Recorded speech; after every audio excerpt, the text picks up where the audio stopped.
This is Matthew, host of the Superhero Ethics Podcast, and I've got an ethical question for you. If I'm trying to help you not listen to ads, is it ethical for me to do an ad to help you do that? If you go to our website, theethicalpanda.com, and just click on the join button, for $5 a month, $55 a year, you get to hear all of our episodes without ads.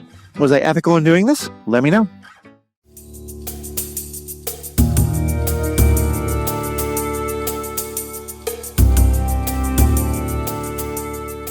Hello and welcome to this episode of Superhero Ethics. Those who give up liberty in the pursuit of safety deserve neither.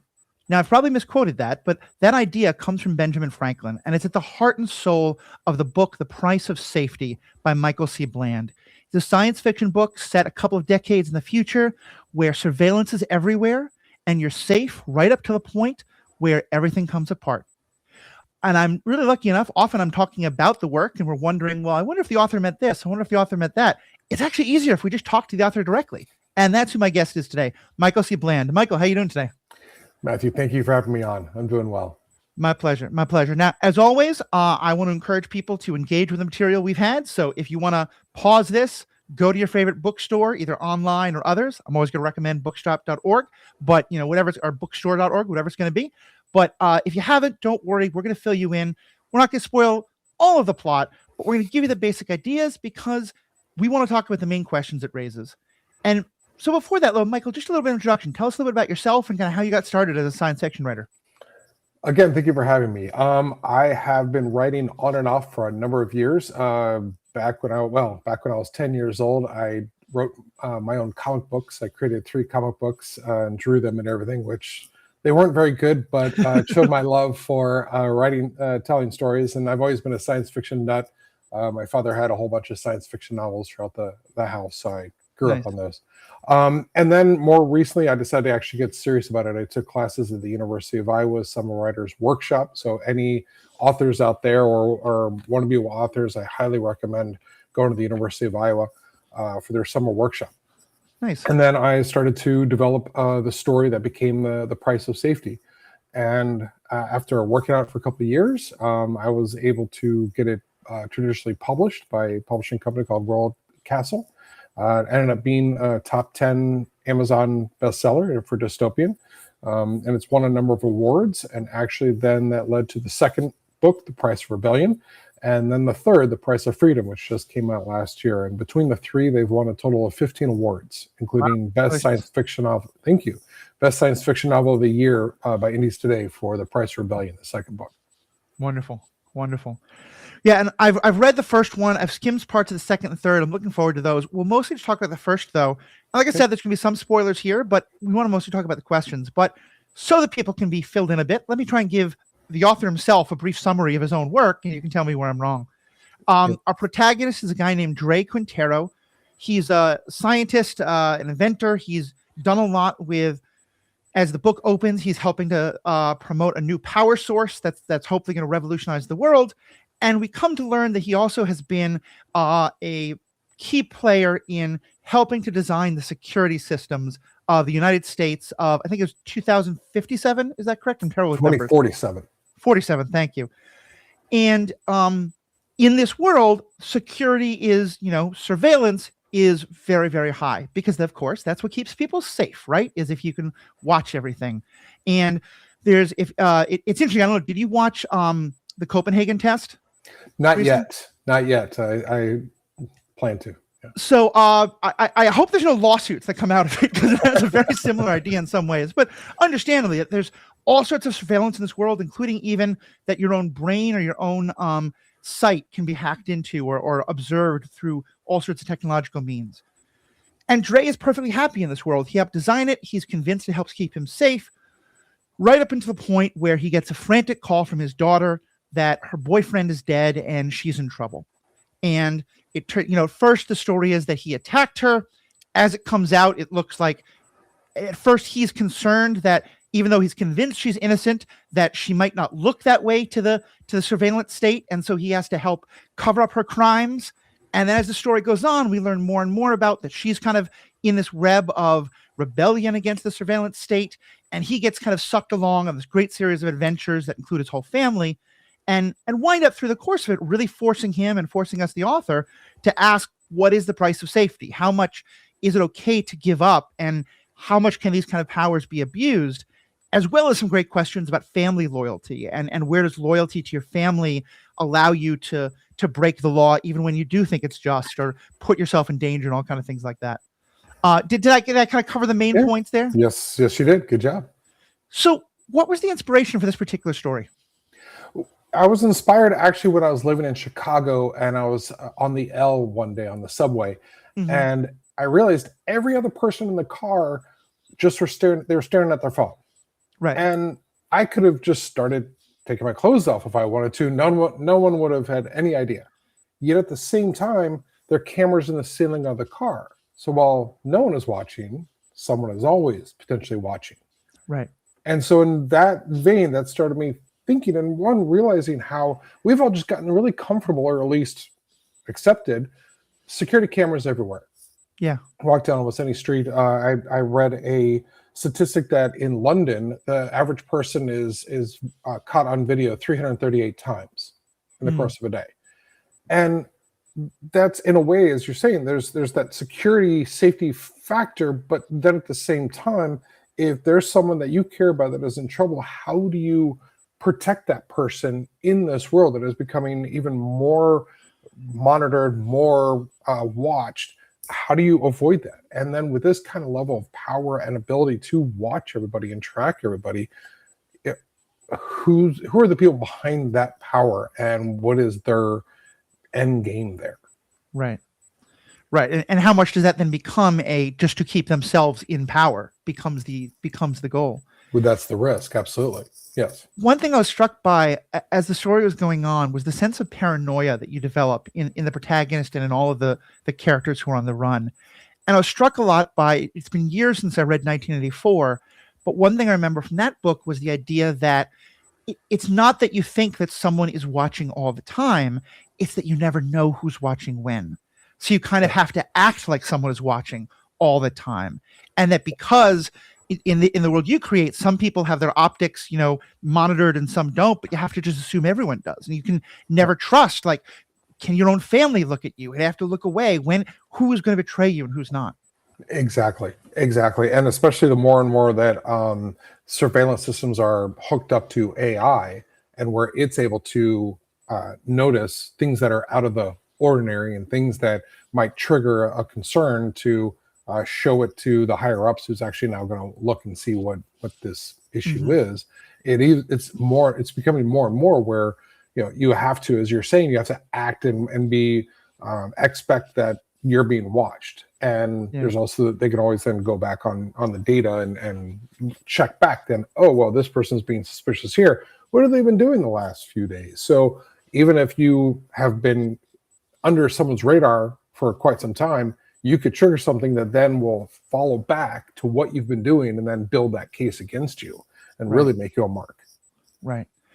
Yeah. One thing I was really struck by in that is also that because of the way the surveillance is set up, particularly when you get to that scene where he finds Raven with the boy who's dead, he's not focused as much on what actually happened. He's focused on what it looks like. And a lot of the time the question is, with the surveillance, not what's the actual thing, but how will it look? Talk more about that and this kind of idea, because surveillance is tells you a lot, but obviously also there's a lot you're not seeing. Talk about how that came in. Well, in fact, there's a little bit with the story itself, because I told it in the first person point of view. It's all through Dre's eyes. So if he doesn't see it, you as the reader don't see it. Right. So I play with that a little bit throughout the story as well, and have that as part of it. But it is very visual in terms of what we see, because that's going to really trigger the authorities, those who you frankly don't want them to watch you and you to come on their radar. Because once you fall under that, once you become part of the, those with a star by your name, or however you want to put it, then life's much more difficult for you. And everything that you do will then start to be watched. And then that's also what triggers them digging in to your finances, to your beliefs, to what is it that you are doing and how big of a threat are you? And is it going to get to a point where they're going to make you disappear? Yeah. And I thought that was really interesting and such a great parallel because, in our own world, we know that people monitor what search terms we put in and stuff like that. All of that internet record is kept. And I have friends who are authors. One friend of mine loves writing murders. And, every now and then she'll sort of think, oh, wait, if I Google how long does it take for a body to dissolve in acid, what is that gonna look like? And at one point she was telling me about how she wanted to write a book about like the world of child trafficking and stuff like that. And she had to be incredibly careful because she wanted to learn about this world. But you Google those things, you're gonna get put on a watch list real fast, no matter how much you try to say, like, I am doing this for this research purpose. Right. Yeah. No matter how innocent your, what your reason is, I'm sure almost every author, their search history, they're on some sort of list because the strange things that we all have to Google, whether we end up using it or not in our story, but you need to know, you need to have an understanding. A lot of really strange things. Yeah. No, for sure. For sure. It's funny too, because I love how you talk about how much the surveillance state is just a part of a world right now, because I live in Minneapolis. I'm living this every day right now. But also, as I mentioned to you before we got started, I just had a kid, and it's a wonderful thing. It's a great thing. And when it was time for him to no longer sleep in our room, mom and dad wanted some more sleep. We got him a great crib. We got in his own room. And what did we set up? A monitor. Yes. A nice little camera that just points right at him and has some smart features and will make sure to dial the volume up so that we hear it if he makes any kind of noise. And this feels to me like the most innocuous thing you could possibly do. Like, of course, you want to know if your child's in any danger whatsoever. And yet that first time that me and my wife sat down, he's in a darkened room, but it's a low light camera, to realize we're watching him on a surveillance system. It was such a moment of like, oh my God, this is how it works. Such a slippery slope, isn't it? Yeah. However, but your intentions were, of course, completely, honorable, and you were there you want to protect your child, yet also be able to get a little sleep, have him learn to, be by himself and be comfortable and all that. So all really good reasons for doing that. And it comes down to the intent. It comes down to what people are going to use the surveillance for. Right. And I think that's kind of part of the point of your book, right? Is that Dre helps. There are people at the top they've got very nefarious reasons, but Dre is designing this because he thinks it helps keep people safe. And on one level, maybe that's true, but also, I guess that's the idea. That's what you mean by the price of safety, right? It's like, what are you paying for this? Absolutely. Yeah, exactly. And two things with it is one, because he has two children. He had a third who he lost. And so a big reason behind the security is he's wanting to help protect his kids and other people's kids. Yeah. And then the other aspect with it, talking about the price of things, and I'm guilty of this as well. So I'm not saying I'm any better than anybody else. I have a free Gmail account. Google can very easily use all the data, use all the information that stems from that free account, because is it really free? No, of course not. And that's one thing that you're paying a price of some degree. And what is that price? And do you even really know? You really stop to think about what the price is of using the free. And the internet is great. And there's so many things you can use it for and improve your own life and those of the people you care about. But there is a potential price of it. Right. And I know obviously when you're sitting down to write, what you want to do more than anything is tell a good story, but obviously you're hoping to get your audience thinking in certain ways and stuff like that. And certainly the impression I got is that you're not a Luddite. You're not saying, therefore, let's turn everything off. Is it that you're trying to say is that we should be thinking about it more and not just taking it for granted? Correct. Absolutely. Yes. Technology is great. I love it as much as anybody else. And some of the things I created in my books, I really want to come true. I think that would be really cool to have and to be able to do certain things. But it is exactly to your point, is want to make sure that we're going into this with our eyes open and you realize the risks. And I think we're way past the point of being able to opt out, especially with security, not unless you want to put yourself in a cabin in the middle of nowhere, which that's not much fun, but some people enjoy. But it's to be aware of what those risks are in the world that we live in today, and to be aware of it and just make sure we're comfortable with it. If not, how do you respond? Yeah. I think you and I are kind of a similar age. I'm born in the 70s, and one of the things that I feel like I've experienced is, we grew up where we didn't have the the internet wasn't a thing. We've slowly gotten to use it, Mhm. and in a way, I think it's hard for a lot of people today to understand. There was really a feeling of anonymity when it got started. That you didn't put Matthew at proton.net. You put Rebel 612, whatever the heck it was, and there Right. was this sense of anonymity. And I it doesn't like I feel like people today should know that. But every now and then I'll see people like, as we're posting about what we're doing here in Minneapolis and stuff like that, and someone will post, "Hey, remember, we can't guarantee this group isn't monitored. We can't guarantee this Mhm. Signal chat or this Facebook post." And people freak out about that. Where do you think this is, that there still is this assumption of security, and that, like, if you're saying it in a private chat with 5 of your friends or something, then therefore it's totally safe? I don't know. It almost seems like a little bit of just human nature that, well, unless I can actually see the potential threat, Right. that, oh, this should be okay. As well as maybe a little bit of, well, there are millions of users. What do they care about me? Well, but you become a statistic. You become especially if it's a chat that is discussing some things that are unfortunate things that are going on in your area. They especially start going down a political route, then that starts triggering certain flags. Yeah. And so you're absolutely right. It used to be very anonymous. And I've even noticed more recently that almost anytime I just want to check out this website, they say, oh, give me your email address, give me your cell phone, give me your phone number. And you really lose that, that ability to be anonymous, because that all can be tracked and all can be followed. And then, almost every website now you go to the first time, and the cookies and even if it's just, the just bare minimum ones, well, still there's a level of tracking. Right. And the software that you get with the AVG or McAfee or whatever, where they now have where, hey, we can clean up those cookies to stop the tracking on your computer. But then next time you go out on the internet, there's more tracking, and all Mhm. of those things whittle away at that ability to be anonymous and to be able to just search for things without it potentially you showing up on a list or tracking or anything else. And then, not to get political or anything, but the most recent administration where Doge came in and getting everyone's data, trying to have it Mhm. all in one center. Why?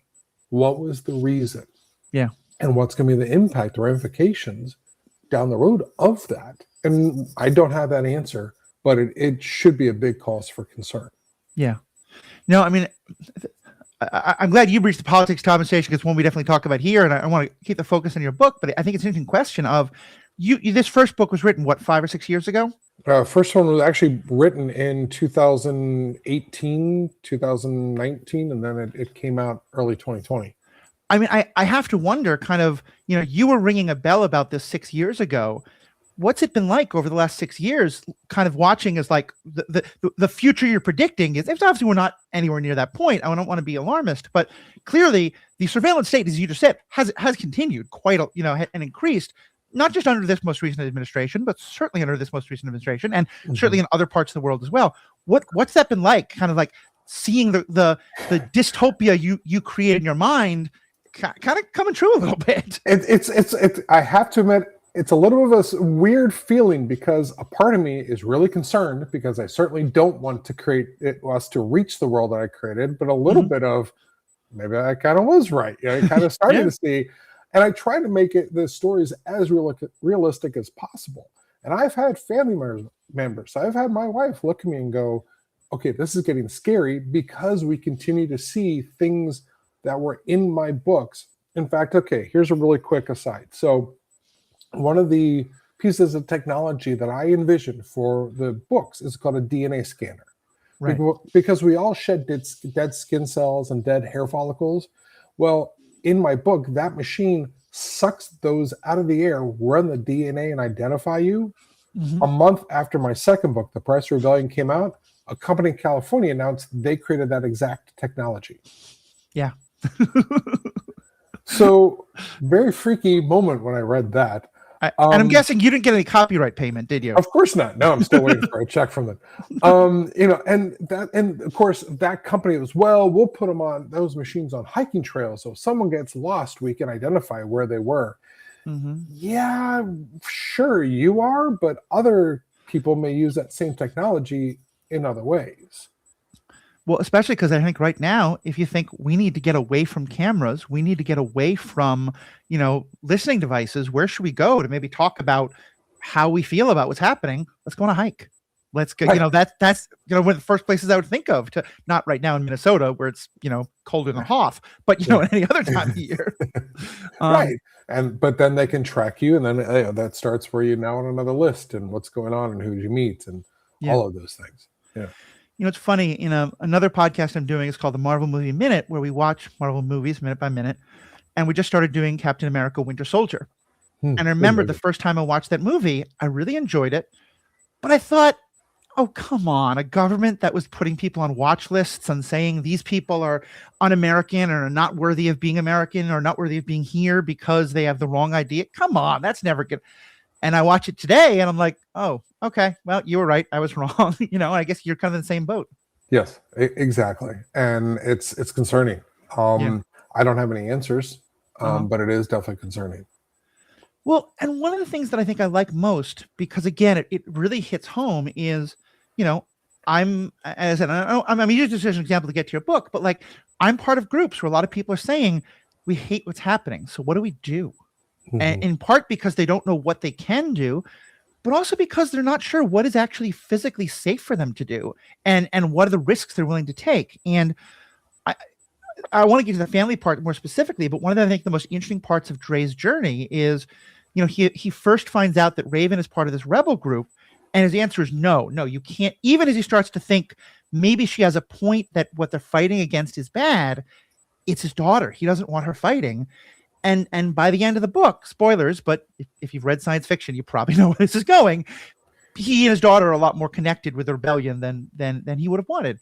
Right. Talk about that journey, because I think that is one of figuring out what are the risks we're willing to take for not just in politics, but in anything of, for, because I think to me, I look at it as politics, but I also think like a teenager could read this and think, you know what, I haven't stood up to the school bully who keeps picking on that other kid in my class, and maybe I should put myself at risk a little more in order to stand up for what's right.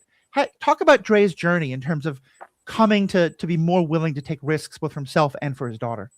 That was one of the big themes of the book, and one of the big reasons why I wanted to write it is, how do you not only protect people that you care about in this world where they can track you and monitor you in ways you can't avoid, but then what do you do about it? Right. Because it's easy to just accept and just, oh, it's fine. And I think in some aspects, and not to get political, but some of the things going on nowadays, I think some people are just going, you know what, it's fine. I'm not going to, I'm just going to go about my life. Yeah. Well, if you find yourself in a world where accepting that means you are giving up virtually all of your freedoms, there has to be a point where you go, it's enough. I have to stand up. And in particular for Dre, he has that additional challenge of, if he does do that, if he stands up not only for himself, but to help try to give his daughters a future, he's also risking their present, because he's putting them in danger no matter how much he tries to shield them. So that was a big struggle for him. But then the more that throughout the story, the way that I had it is where he gets being pulled more towards having to take that leap, to stand up. And that's a horribly difficult thing to do. The people that are standing up in various ways today, it's a huge amount of bravery. It's not something easy to do. Those who march, who stand up for either side of the political issue or other issues, I applaud their commitment to it. And I'm not saying one way right, one way is wrong, but in the world that I created, there is a cleaner line in terms of right and wrong, and the risks that once Dre really realizes what has been going on, it's clear in terms of what he should do to help his children. But then, like I said, that's also then putting them in terrible danger. Right. And I realize maybe even jumping ahead a bit. Let's kind of back up to how he first gets, because I think his feelings towards Raven and towards his other daughter and his wife and all that change a lot through the course of the book. Let's start with where he first gets pulled into this, where he gets, he comes upon a scene of, his daughter is covered in blood and there's a dead boy on the ground. Mhm. And as I was reading this, and I'd heard an interview with you before, before I read it, so I knew that kind of part of the point was that he's going to realize that she's not as innocent as it might look at first. Right. And I was thinking about these studies that have been done. I think it was like 6 or 7 years ago when school bullying became like a big deal and people were really talking about it. And there was some survey where they surveyed parents at a bunch of schools, and like 80% of the parents said that their kids were bullied. And well, on the one hand, like I think that probably like an awful lot more kids than we think are bullied are.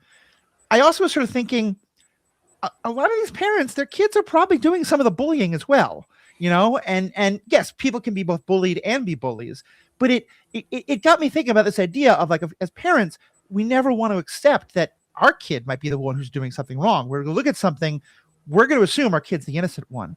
Of course. You love your kids. Yeah, of course. It Yes. can't be my kid's fault. Someone else must have done something. No. That's quite a story. That's another really deep ethical question. What tell me more about how that story came about for you.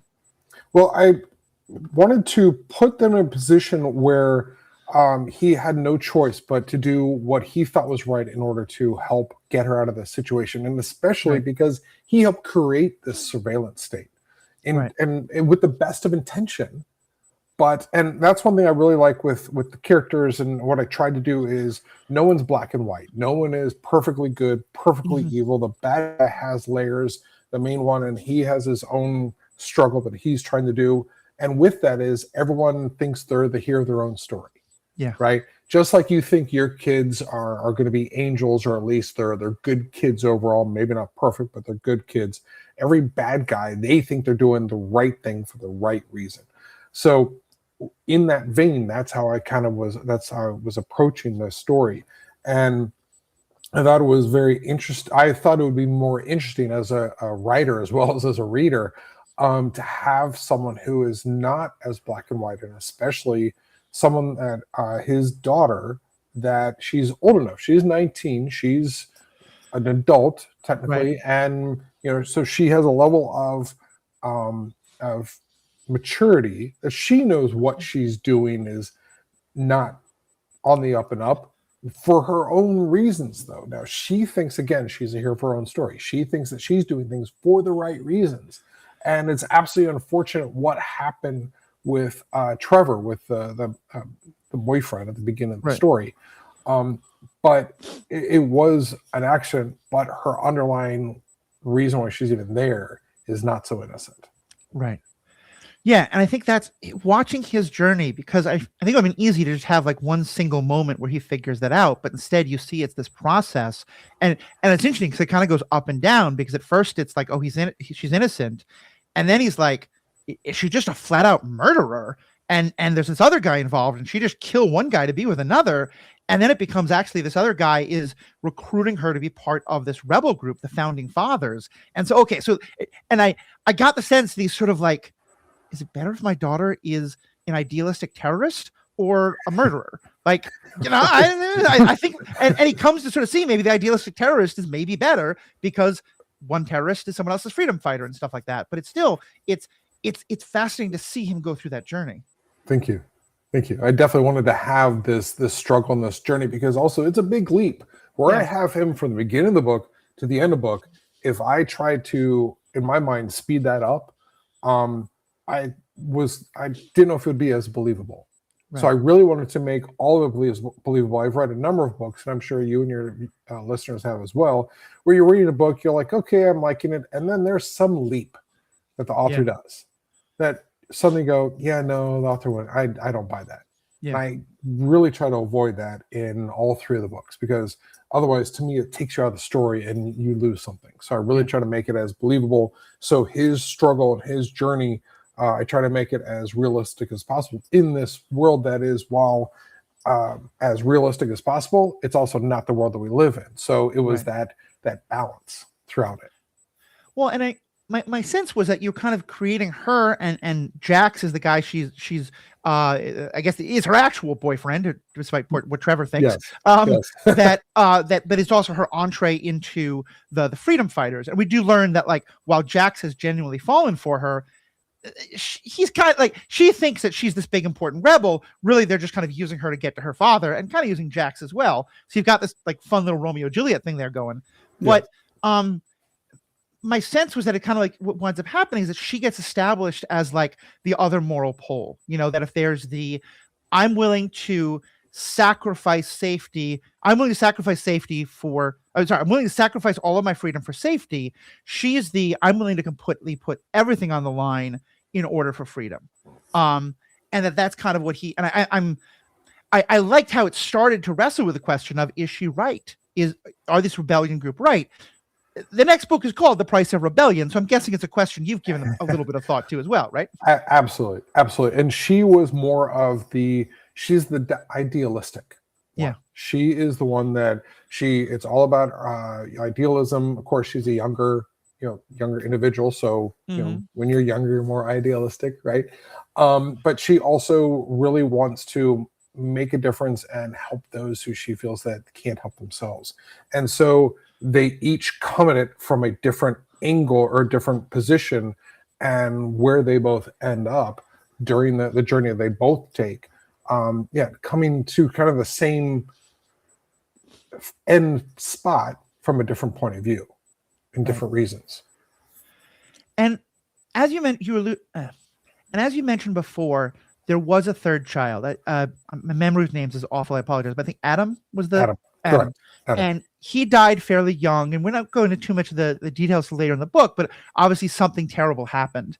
And that, as you said, that is a part of what motivates Dre towards, I need to do more for safety. I need to like make the world safer for kids like Adam and for my kids who I have now.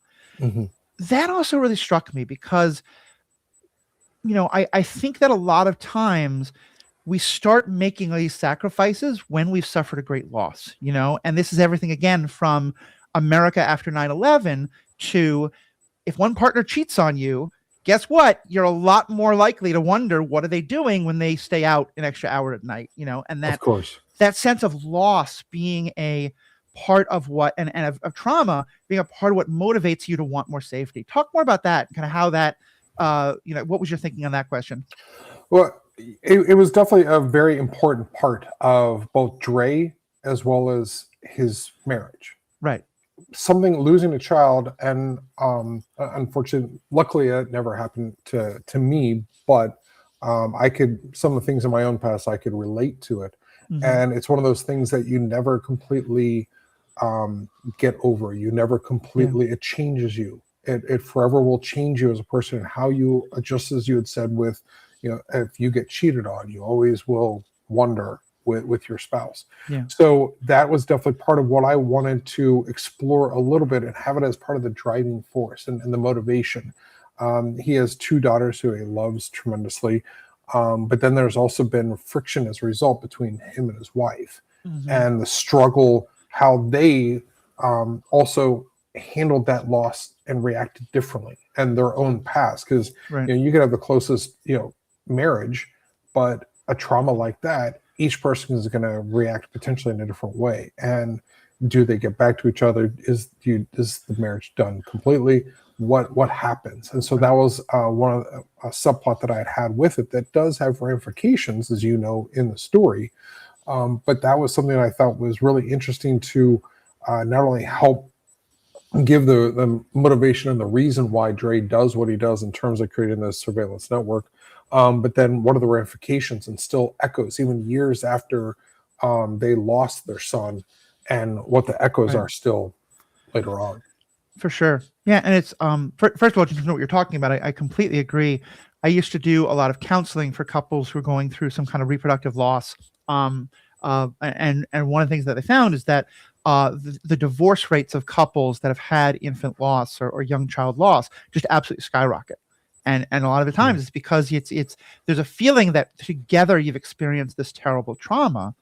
But in reality, it's 2 people who've experienced the same trauma individually, and they're often going to try to do it together, but they're not going to have that same trauma experience. And especially if they heal in different ways, heal at different paths. And I think you tell that story really brilliantly. And I definitely want to get to the character of his wife, Mina, in a second, but I just want to push a little more on this idea of fear and trauma, and what's kind of your thinking there in terms of that how that can motivate us to be willing to give up more in terms of safety, and to more of these moral compromises out of that sense of fear. Absolutely. And that is a lot of it is fear, and a lot of it is because level of helplessness, because you lost that child and you weren't able to save them. And so how do you make sure that never happens again, and to try to help reduce that feeling of helplessness? And so that's a big driver behind it.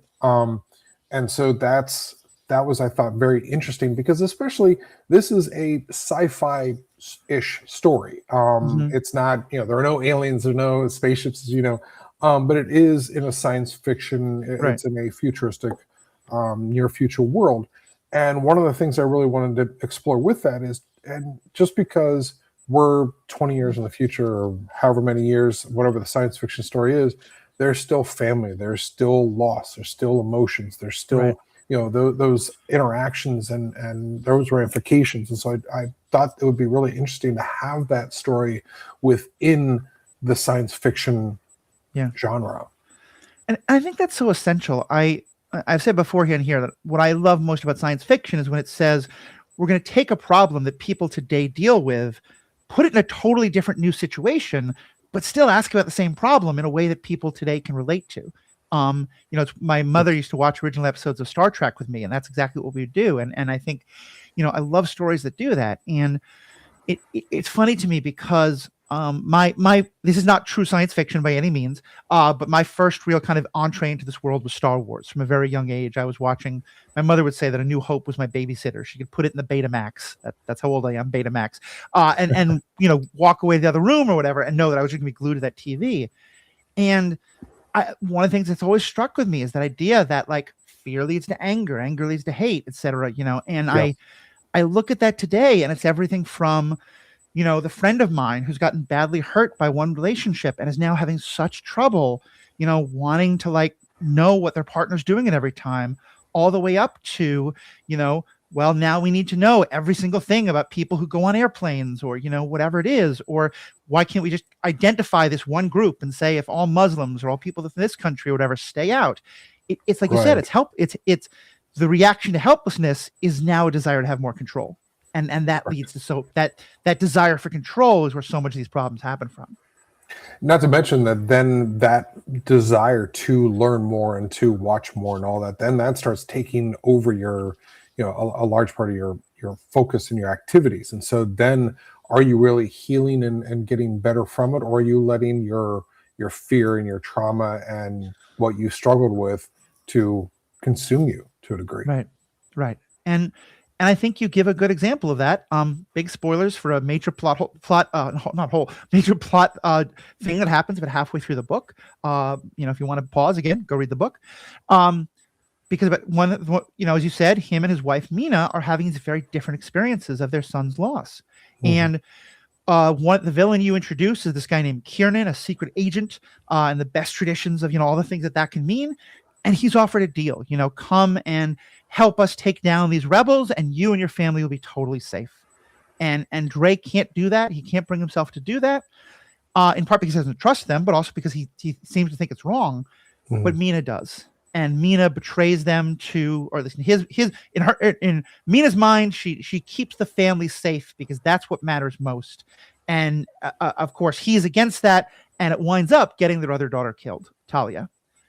Talk about that. Talk about sort of because that desire to keep your family safe at all costs is one that makes so much sense to us, and you kind of make that desire a villain in an interesting way, or at least not a villain, but an antagonist, to be sure, that makes things harder and leads to the exact opposite of what she wants. Talk about that, and what's the decision there? Well, because I wanted to show that just because we do things that we think that will make things better, the quote unquote make things better, doesn't always, and sometimes can make it horribly wrong.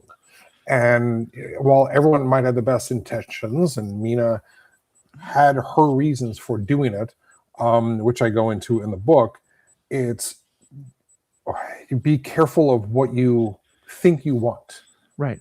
You think that you're going to, she's allowing herself to believe that this bad guy, this guy who clearly has other intentions and other reasons for making this offer, to when you are going to delude yourself into just turning a blind eye to the risks, and which is also a reflection of the bigger story of allowing the security and the surveillance state and turning a blind eye to the risks with it. And so her was a little bit of a reflection of it, or a microcosm of the same risk, which is again a risk kind of throughout the entire story that I wanted to just have people kind of really stop and think about.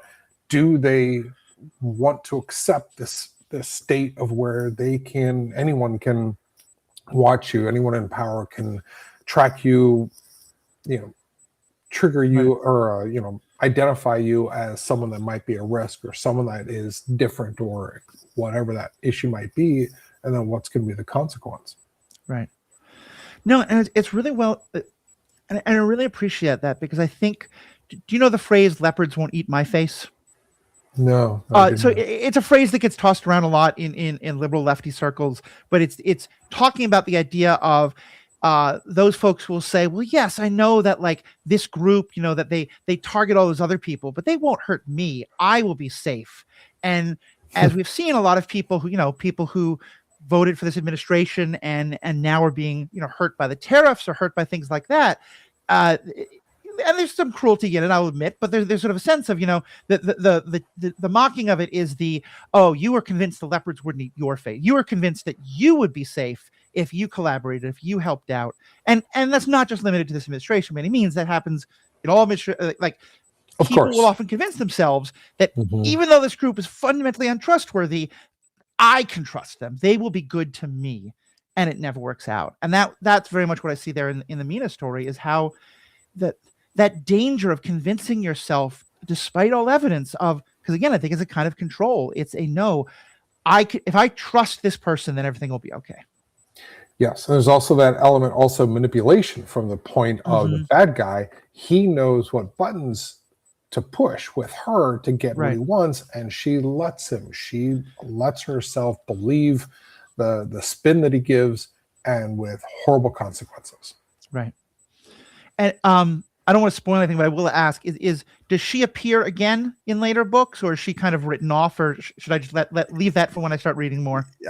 She comes back. Okay, I'll leave it at that. Nice. I was a little surprised we didn't hear more from her, so I'm looking forward to that. I've had you almost now, and I don't want to go too much longer, but the one last thing I want to ask about, because I think it's kind of germane to all of this, and again, now I'm going to spoil things from the very end of the book, is for our main characters. Towards the end, I feel like in that there's that sense that they are peeling back layer after layer of the onion, but they still want to fundamentally believe that the system itself is okay. And they come up with this idea that it's the agency that's bad. It's the agency that's corrupt. And if the government only knew about the problems with the agency, then everything would be okay. Correct. And of course, through some great technological kind of shenanigans they love how you came up with, they figured out that that's not the case. Right. What's going on there? Because to me, that felt like such a powerful statement of like, you have to stop trusting in any of it almost. Because one of the things in the story, the technology, which again, I actually would love to be able to have, but everyone has a small implant in their head, which is basically like a miniature computer, and they have lenses. Their lenses have clear computer screens on them. So imagine like Google Glass or the Apple Plus's VR, where you can interact with the real world while being digitally connected. This is to the nth degree, and where while that's a great potential technology, the risk is that someone can manipulate then what you see. And if I can manipulate what you see, I can manipulate what you think.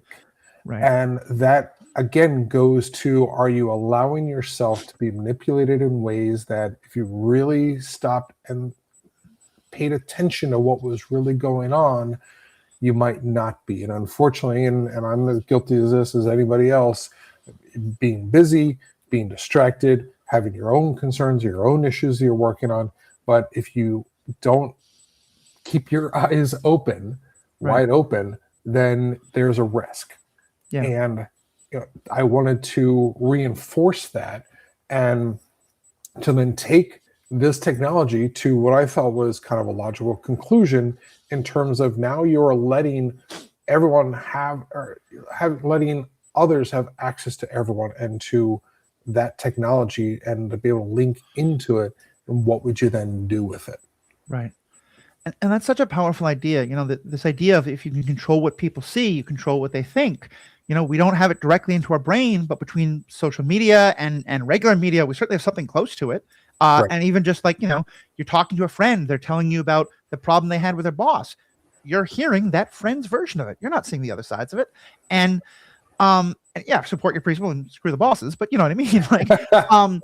And one thing I was struck by with this is I was thinking of how a habit I've gotten into, and I'm very neurodiverse, and so I find this really helpful, is I have found that sometimes I even don't trust my own memory because, like, if I have a fight with my father or with my partner or something, there'll be an emotional attachment I have to that memory, and there's neuroscience that's backed this up, and then so I remember it in those terms, and often I'll remember like what they actually said was worse, and so happily I don't fight that often with my partner, but we've agreed that we have to have kind of a hard, stressful conversation. Sometimes we'll have it through instant messenger, like back and forth, and part of the idea is that we have this written record, and I can say, she says something that I find hurtful. My brain is going to remember it 2 weeks later as much worse than it was. So let me go back and see, no, actually what she said was not that bad. And really she was kind of right. And maybe, and Right. So when I first read this technology of you can literally download your memories and go, I was like, this is amazing. But of course it's so terrifying because you're right. It's that once that's created, you can do anything with it, Right. Absolutely. And you're correct. Memory is very flawed. And I don't have an easy fix other than, downloading those memories. But then exactly, memory's flawed. We're not perfect. And, and everyone I think is trying to do their best. But man, especially the more advanced we become, the better the technology. And we haven't even touched on AI, the ability to change, manipulate images, create fake videos, all of those things. And that's just going to make it even more tougher, not only for our generation, but then future generations, to the point, what are you going to be able to believe? Yeah. No, it's very true. And it's something really scary as I look at, what my child and their peers are going to grow up in. Well, and let me just wrap up then by kind of pulling back the camera a bit, because kind of one of the whole ideas of this show is that we look at like, how is this media, how the media that we love, getting us to think about things in different ways, because I'm a big believer, like, yeah, I could write an essay about the surveillance state and why it's problematic, but someone making a movie or writing a book is often going to be a more, productive way of getting this conversation started. Talk a bit about kind of, it seems like you were someone who looked at the world, was frustrated and a little scared about what you saw, and writing was kind of how you responded to that. And I think that's something a lot of people are wrestling with in terms of how they can respond. I would love to hear you talk a little bit more about how that has worked for you, and more than anything, if you find that it's helpful in terms of looking at the world and the problems you see, and to know, here's what I did, here's how I played my part. Absolutely. I definitely wanted to bring this to people's attention. Keep in mind, though, what I try to also, first of all, on a surface level, I try to make it a fun, fast-paced book, fun characters, twists, all those things. So my original purpose was entertainment. So please, anybody who's considering it, don't think that this is going to be a dry, I just care about the screen part. No, it's a really fun book too. Thank you.